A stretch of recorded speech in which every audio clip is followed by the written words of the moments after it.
Bring it back. I'm stealing your joy. It's vivid, I'm living up in this nightmare. We're killing them after cuffing, it's quite fair. Democratic, Republican fight, yeah. I'm living up in this nightmare. It's vivid, I'm living up in this nightmare. JGiddins family.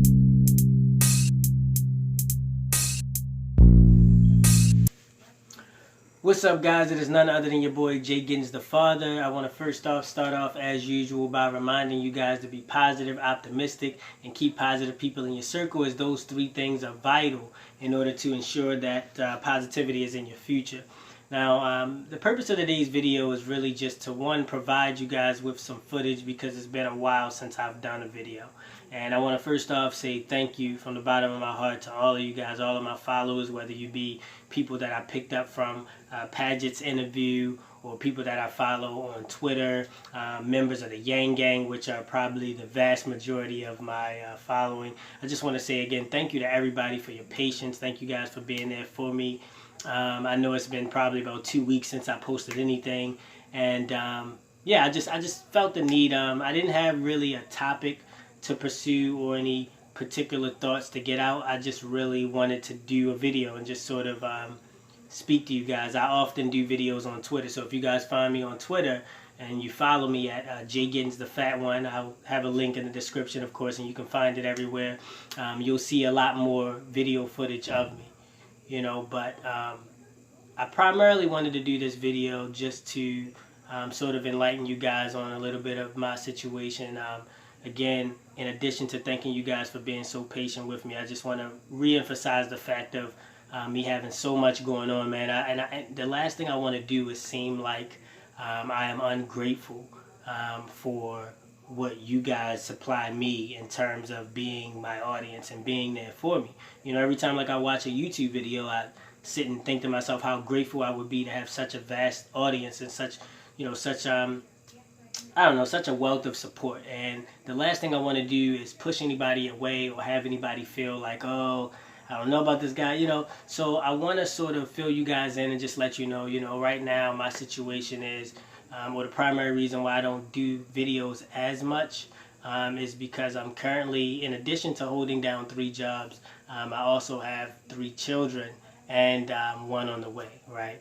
2 of which I'm constantly fighting with the mom of in court to make sure that I can see because of, her violating the existing custody order and lots of things like that, which you guys probably already have seen in my other videos or heard me make reference to in other videos. I would again suggest that you guys check out the interview that I have on my page. It'll tell you very much about my situation and me in general.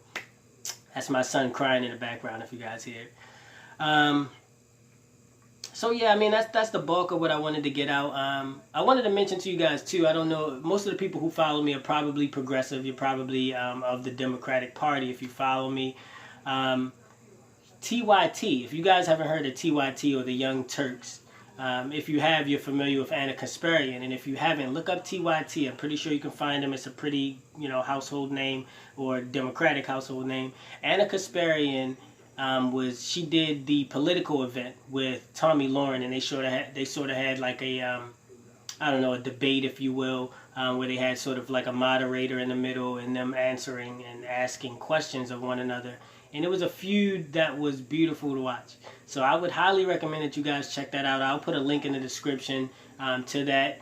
It'll give a wealth of insight as it relates to both of their perspectives on a lot of things. And if you follow TYT, you already know where Kasparian's head is.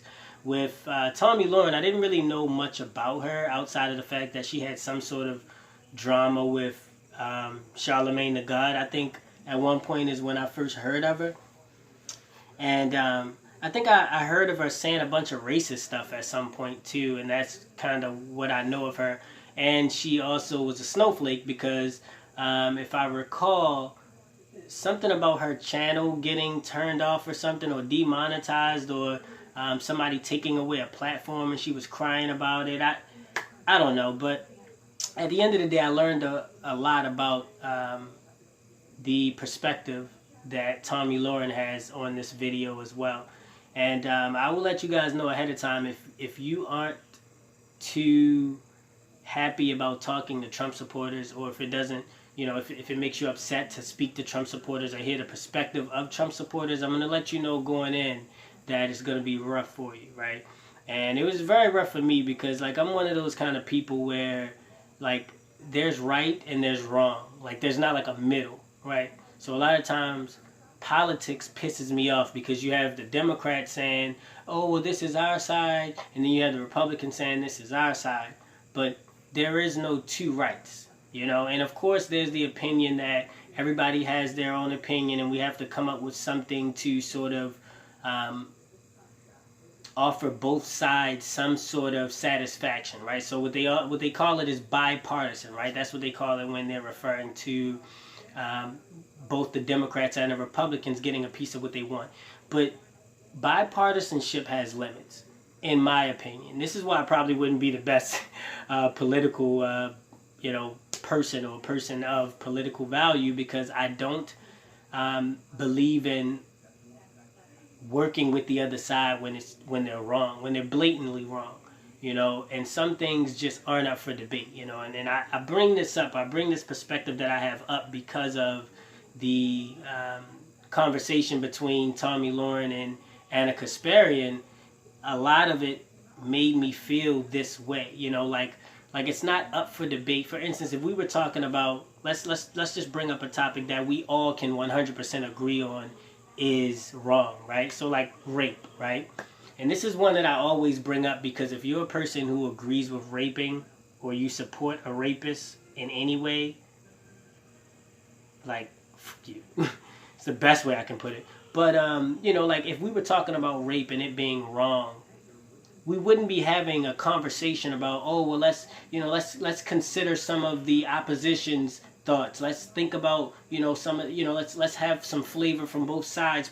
You would just say, no, that's wrong. You know what I mean? So like, and there's certain perspectives that we have as the left that I just don't feel, I feel are equivalent to what I just mentioned, you know, in terms of the value or the importance of that being right as an integral part of our society to keep moving forward. Things like, Medicare for all, you know, things like the freedom dividend, you know, UBI. I don't think it's something that's up for debate. And that's primarily due to automation. I would say it may be up for debate a little bit more if it weren't for automation. But then you have things like systemic racism and remnants of oppression, which would then outweigh, you know, the arguments that I guess one could have for why UBI or the freedom dividend wouldn't be a good idea. I'm sorry, guys. I think there's a fly in here that's like super annoying me. But yeah. By the way, I've never showed you guys. I guess you guys never really got an idea of what this is behind me, right?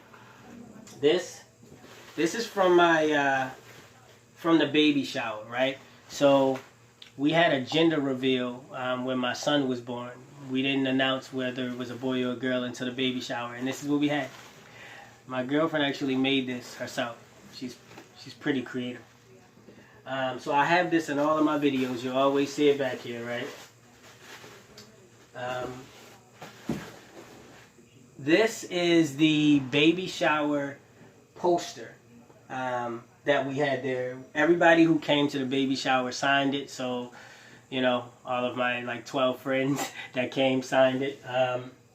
This is a towel that at one of my jobs that I work, I got made for my daughter. I got them a couple different towels made, but this is one that I got made for them that I put on one of their little ball things that they sit on, which is covered up. I'm not going to go into detail. And this says, "This is our happy place." I know you probably can't see it, and I'm not going to take it down because it takes forever to get it perfectly adjusted. I don't want to move it. But it just says, "This is our happy place." And this one is a unicorn. And I chose this as the place to do my videos because it is my daughter's room, number one, and it makes me feel, I don't know, a certain satisfaction. Like every time I come in here to do a video, it just overwhelms me with an abundance of joy and feeling that I'm missing right now, especially since my daughters have been being kept from me forcefully by their mom for at least the past couple months. On August 2nd, their mom got me jumped. Well, she got her brother and a bunch of guys to run down on me and, you know, attacked me, which we're going to court for assault for and everything. I filed a modification for custody. So all of these things, in addition to me working 3 jobs while having to support my son and my girlfriend, which, if you guys know, for my guys out there, you know, being in a relationship with a woman is very consuming, right? Especially if you plan to keep her happy, which you should be doing, by the way. So yeah, the purpose of this video, again, was just to sort of touch base with you guys. And I want to try to have direction and topics specifically when I go into the creation of these videos, but due to the state of my life right now, it's hard to do sometimes because I literally get maybe like 5 or 6 hours sleep. That's without doing this, by the way, so I'm cutting into that now. And I think I would make it a lot easier on myself if I were to sort of just make this a conversational piece, right? And just sort of make it a regular thing, because I want to be engaged with you guys more, and I want you guys to be more engaged with me. You know, I look at certain YouTubers, you know, Shaving with Tully, if you guys are familiar with him. If you're YangGang, you probably do. Paget, obviously, is a big one. There's many more out there, but I look at some of these YouTubers and I think to myself, man, I want that kind of relationship with my audience. And I think that the best way to do that is to be consistent and to create some sort of a value within you guys. Make myself have some sort of a value within you guys, right? And I try to think from the perspective of, what do I look for when I look for YouTubers? Because there are certain YouTubers that I follow, you know, and I only follow them, right? And a lot of times what I look for is consistency, or I look for just their personality, you know? A lot of times it's really not even about the context, or it's really not about the content, I'm sorry, is the word I was looking for. It's not about the content all the time, because in today's day and age, I mean, it's 2019, you can look up anything anywhere, you know, in the snap of a finger, you can Google and find something out. So it's more so about caring about the person that is giving you the information, and knowing that it's coming from an honest source, because you guys know I'm an honest person and I wouldn't lie to you. And if you don't think that I'm an honest person and think I would lie to you, I need to do a better job at convincing you that's not the case, because that is not the case. You know, my daughters, you know, for the sake of my daughters, and my son, of course, but for the sake of my daughters primarily, I cannot allow myself to be viewed in a negative light or lack integrity in really any situation. So I'm always the way you guys see me when you see me here. I guess that's about all I have for you guys. Again, the purpose of this video was to break the spell of me not having a video. It's like every day I'm thinking to myself, I got 4 hours of sleep. Should I do a video? But I got to get back up in the morning. My son is crying, but I really want to do the video. And today I said, you know what? I'm going to hammer it out. I'm going to just do a video. I'm going to talk with these lovely people on the other end of this camera and sort of force myself to jump into it, right? So what I'll be doing is, going forward, I will be trying to, and you guys can hold me to this, I'll be trying to more consistently meet with you guys here. Although I do it a lot on Twitter, every morning I typically put out a good morning message reminding everybody to be positive, optimistic, and keep positive people in their circle, and I'll reference certain things that may have been on my mind that morning. So I really strongly suggest that you guys follow me on Twitter, so that way I can also have an interaction with you there. But YouTube has a very vast audience, a large audience. It has tons of people of all different walks of life, and I'm looking to get into the minds of some of those people. So yeah, that's about all I got for you guys, man. For all of you people that are supportive of me, you know, all the people who have been to my Patreon and supported me, I want you to know that that has not fallen on deaf ears or deaf pockets or deaf eyes. I am very grateful for everything that anybody does, whether it's a comment, you know, a post, you know, a tag, whatever, a like, you know, a subscribe. I'm very grateful for everything that you guys do, and I just want to overly emphasize that and thank you guys so much for being patient and being understanding about the fact that I haven't, you know, done videos as often. I've had some people actually hit me up and say, hey, what's going on, are you okay? I actually had one lady that follows me on Twitter. She actually messaged me and said that she missed my videos, and it touched me. It touched me. Shout out to Will Chang, by the way. I'll put this link in the description as I always do. Make sure you guys pick up your Yang 2020 hat, because no matter what, we always have to rep the Yang Gang, because it's humanity first. It's about humanity. That's all that matters. Thank you guys again for everything, for all of your support. I want to remind you guys always to be positive, optimistic, keep positive people in your circle, baby. Say a prayer for Trump's impeachment before you go to bed, because we need this guy out of here before he turns this place into a dictatorship and then has me being a slave again, right? We spent many years fighting so that this skin color can make me still able to walk and use the same bathrooms you guys use. I love you guys. Until next time, your boy JGiddins out, baby. Yang gang.